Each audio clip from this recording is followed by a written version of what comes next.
This is NDTV and you are watching NDTV Prime.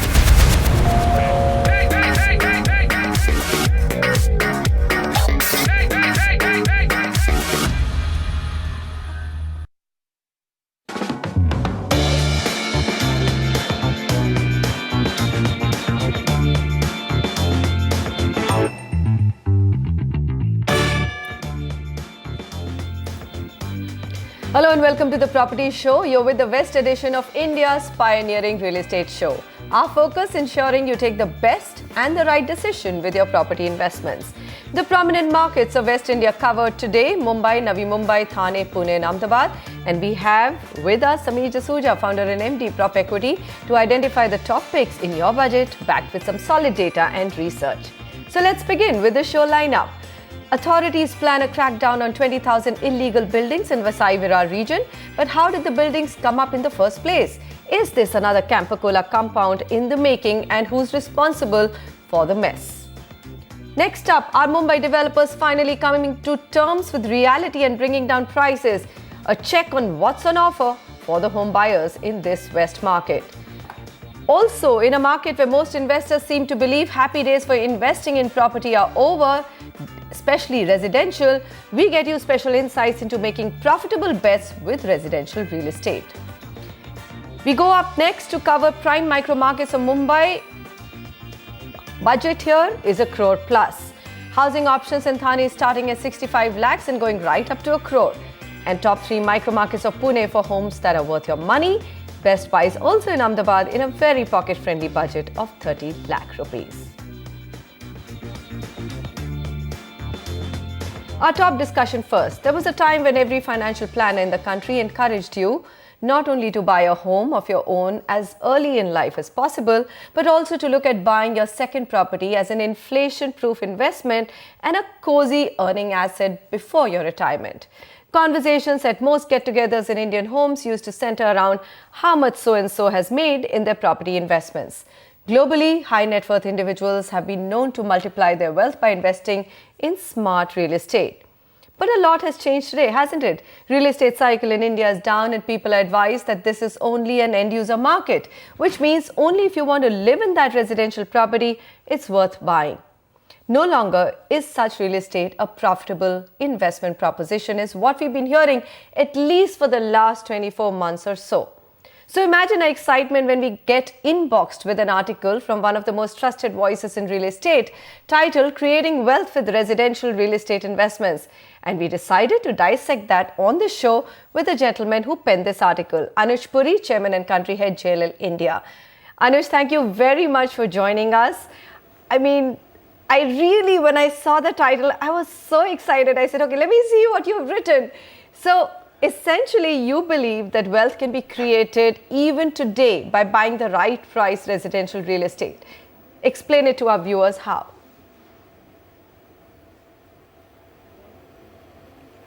So it is true, Manisha, that for a long time now, say about 24 months, it appears that real estate, certainly on the residential side, is down and out.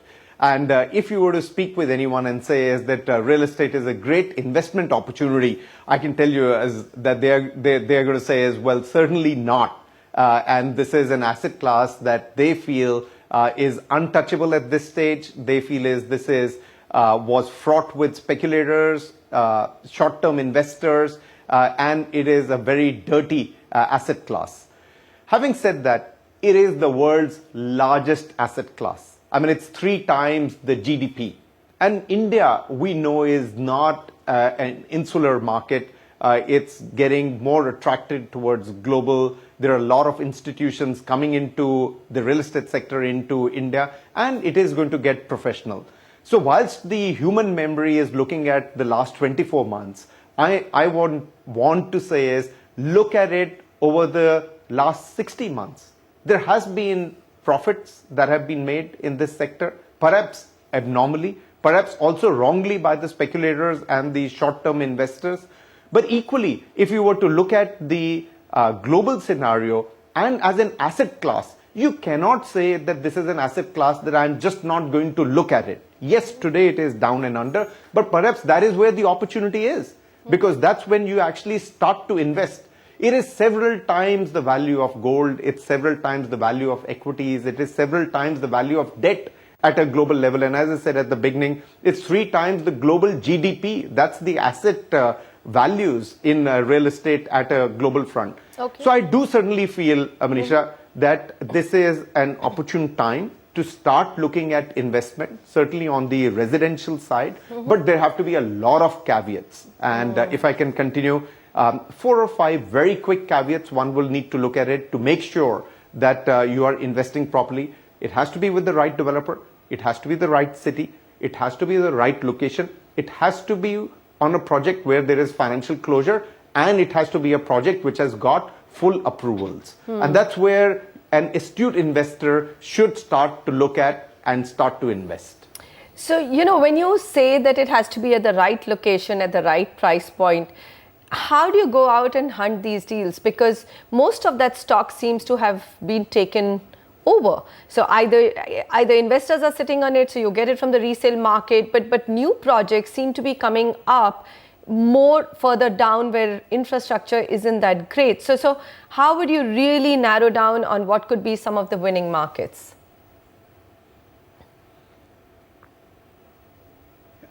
So very good point, Manisha, and very pertinent. So, given the way India infrastructure has expanded, I will not book an apartment where the infrastructure hasn't yet reached.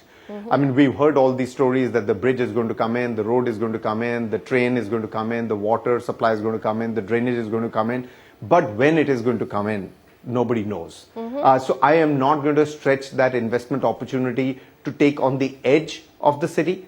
I would still want it to be in a locality which is well connected, has the social fabric, has the economic fabric close by, and that's where the location that I would take it, rather than say is that this is a futuristic location and let me take an apartment at that location, because that's where it starts to go wrong. Take an apartment, book an apartment, I would say in the primary sales, at a location which is already established, which has the social and the physical infrastructure. Okay. So you're saying no forward punts, avoid forward punts, because infrastructure in India takes just so long.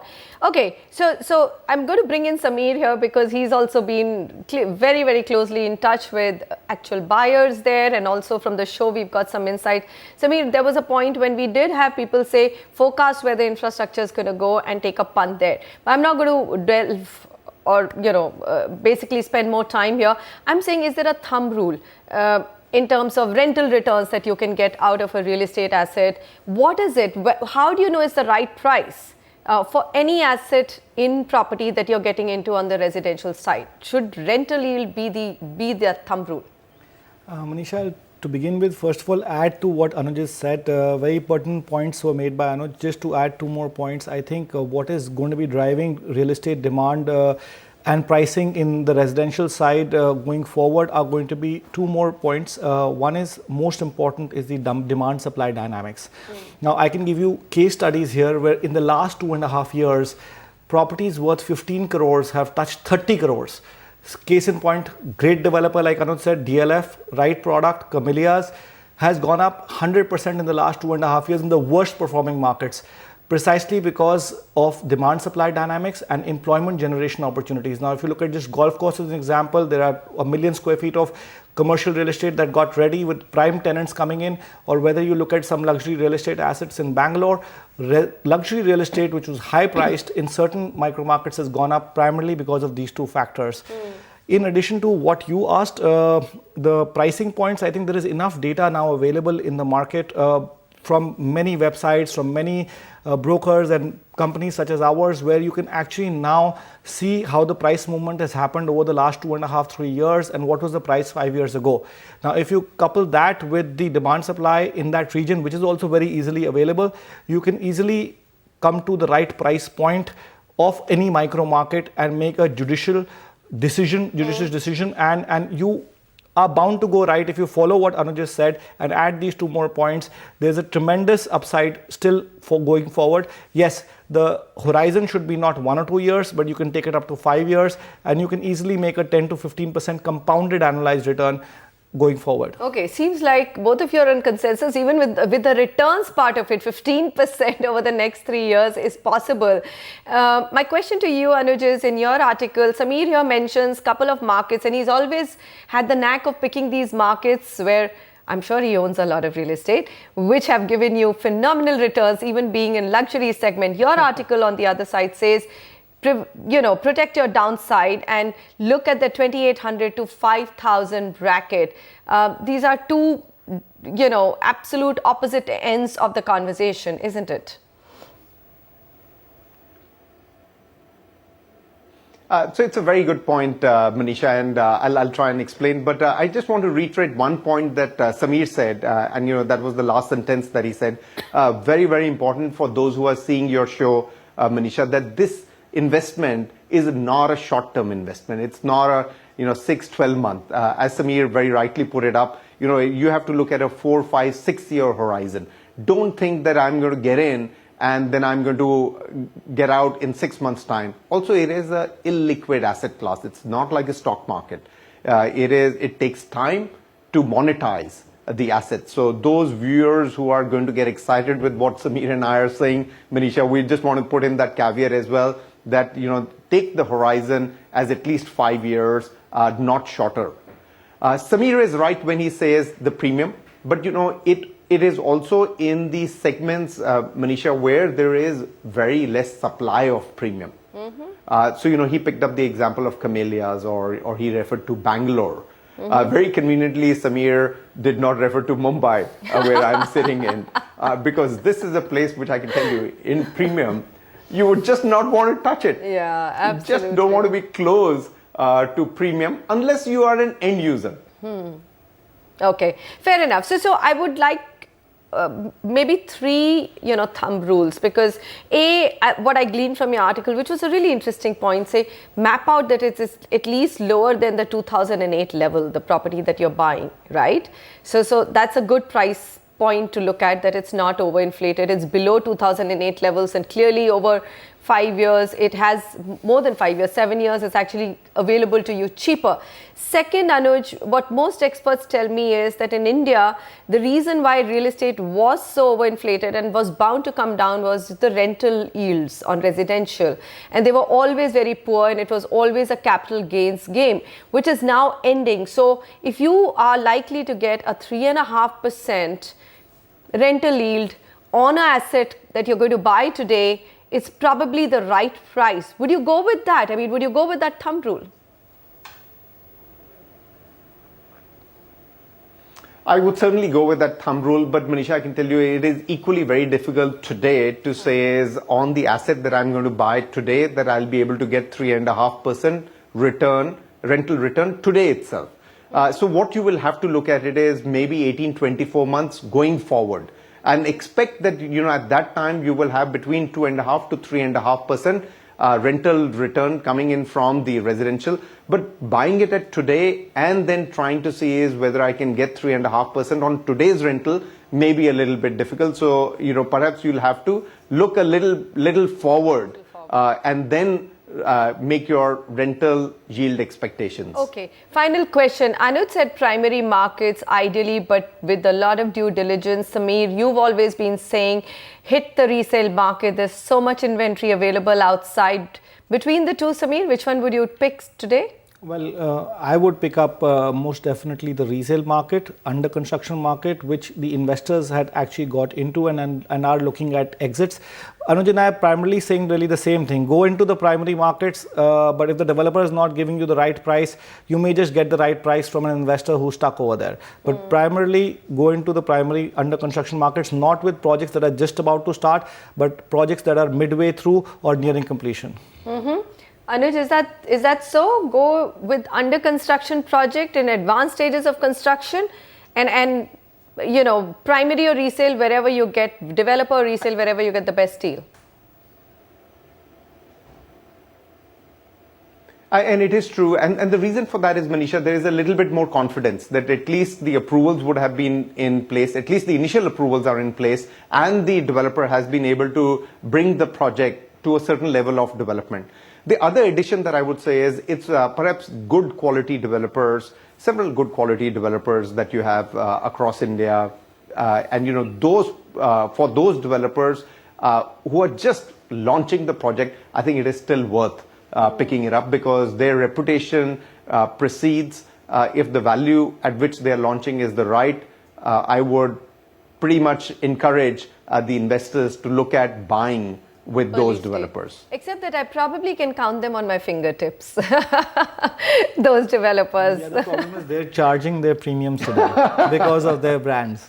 Absolutely. Yes. So sometimes, I mean, I would think that a hidden gem, a smaller investor who's got a great track record and fully funded, like you said, if you can find out the funding, I really think now is the time when developers, rather than coming out with beautiful ads of houses which look really swanky, would just come out with simple information disclosure ads saying, we've got our funding tied up, these are the people who are funding us, we've got all the approvals, these are the approvals in place, and hey, we promise you we'll deliver. We're not saying 3 years, maybe 4 years, but we'll give you a house in 4 years. Those kind of ads might probably generate more transparency and excitement in the market. Anish Puri, always a pleasure to have you with us. Thank you so much for joining us today. Thank you very much, Manisha. All right, we got to move on to a very, very interesting story now. Right after whether it's the right time to buy, I always believe, of course, when the markets are down in dumps is the time when you need to venture out. And look at what's happening in Mumbai. Slowdown has finally forced Mumbai-based developers to come face to face with ground realities. Reports are coming in of developers slashing prices and offering never-seen-before schemes to attract buyers. Well, is it time for you to start buying property again? Nikhil Narayan Sivdas also does some search on that question. It's no secret that the real estate sector in Mumbai has been struggling. So far, developers have refused to cut prices, but that trend seems to be changing. There is a marginal, adjustments that has been done in terms of pricing by many developers. In fact, across the, this thing, we have seen that, people have come down or managed to bring about a very sensitive or very sensible pricing, so that the people get opportunity to come and buy. Developers in the western and extended western suburbs, including Vasai Virar, have started offering discounts of anywhere from 10 to 15%. Some of the bigger developers who don't want to openly offer price cuts are marketing their projects through special all-inclusive prices that are less than the market rate. One major developer, Omkar Realtors, is even offering an extra car parking slot in one of its projects. First time we are coming with 2 BHK with 2 car parking, and that's also free. That second car parking is free. So customer will get the benefit in future. The pricing strategy seems to be having some effect. Data from Knight Frank shows that sales in Mumbai in the first half of 2016 actually grew by 23% compared to the same period last year. Real estate experts say developers have finally realized that they need to focus on volumes and not margins if they want to survive the slump. Developers are not finding enough buyers out there, and hence they are doing all these things. While mostly these things were restricted to the festive times or giving some discounts or price cuts only when there was a good reason for them to do. Today it is happening even without a reason. However, experts also say that buyers should read the fine print. For instance, an all-inclusive price may have hidden costs penciled in, and that attractive price you're getting may not be as great since some developers are offering this on pre-launch projects which could take a long time to complete. Those are the projects which are at a very early stage, and as we know, there are not too many investors in the market. So basically, to lure the investors, such kind of pricing is being offered. But definitely end users will be little skeptical before going into this product at a very early stage. Regardless of that, any move by developers to cut prices can only benefit home buyers. Now one can only hope that this helps reverse the real estate slump and bring the market back on track. From Mumbai, Nikhil Narayan Sivdas, NDTV. Quick reminder to you, if you are planning on taking one of those great deals available in Mumbai markets, in fact, as we approach the festival season, in October, we have an early Dussehra this time. You might want to look at the great deals available in the market. And if you want a home loan, you have a home loan related question, write into us, property@ndtv.com. or just call us at the numbers on your screen. If you've got time before we go into a break to take this caller question, he's been waiting by very patiently. Ashok on the phone line with us. Ashok, hi, go ahead. Hi, this is regarding my query, whatever I put. I need a flat in New Bombay somewhere in Ulve area between 55 to 60 lakhs. So have any property, so please suggest so I can directly to the builder and approach. All right. So directly to the builder, you're in a market where there should be plenty available from the builder. Sameer, the question is, he wants it in early 2017. His work location is Vashi. So he's saying 10 kilometers at best, if you can give me, obviously, because, you know, that would cut down his travel time. Well, Manisha, we did speak with Mr. Ashok and we made him realize that within 10 kilometers will be very difficult given his budget.